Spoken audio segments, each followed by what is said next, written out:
দ্বিজেন্দ্রলাল রায়ের নন্দলাল।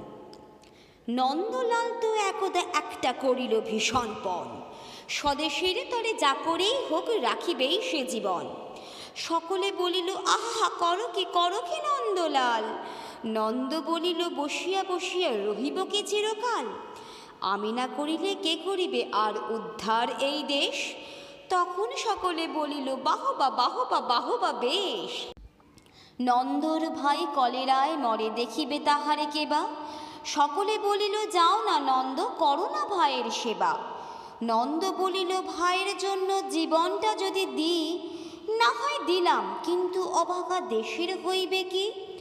বাঁচাটা আমার অতি দরকার ভেবে দেখি চারিদিক।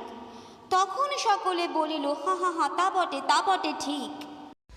নন্দ একদা হঠাৎ একটা কাগজ করিল বাহির, গালি দিয়া সবে গদ্যে পদ্যে বিদ্যা করিল জাহির। পড়িল ধন্য দেশের জন্য নন্দ খাটিয়া খুন, লেখে যত তার দ্বিগুণ ঘুমায় খায় তার 10 গুণ। খাইতে ধরিল লুচি ও চোকা ও সন্দেশ থাল থাল। এখন সকলে বলিল বাহবা বাহবা নন্দলাল। নন্দ একদা কাগজেতে এক সাহেবকে দেয় গালি, সাহেব আসিয়া গলাটি তাহার টিপিয়া ধরিল খালি। নন্দ বলিল আহা করো কি ছাড়ো না চাই। কি হবে দেশের গলা টিপুনিতে আমি যদি মারা যাই।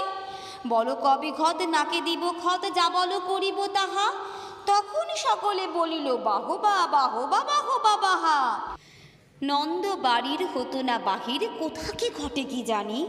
চড়িত না গাড়ি কি জানি কখন উল্টায় গাড়িখানি।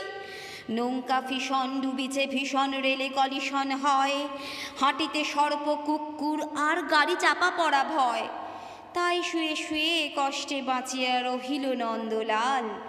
সকলে বলিল ভেলা রে নন্দ বেঁচে থাক চিরকাল।